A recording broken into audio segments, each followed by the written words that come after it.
Pak Maksum, bangun. Aduh, Pak Maksum ini tidak mau bangun. Dari tadi tidur terus.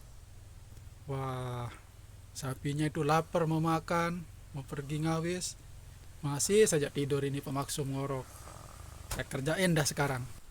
Saya kerjain kamu sekarang ini. Saya kasih rokok. Karena kamu itu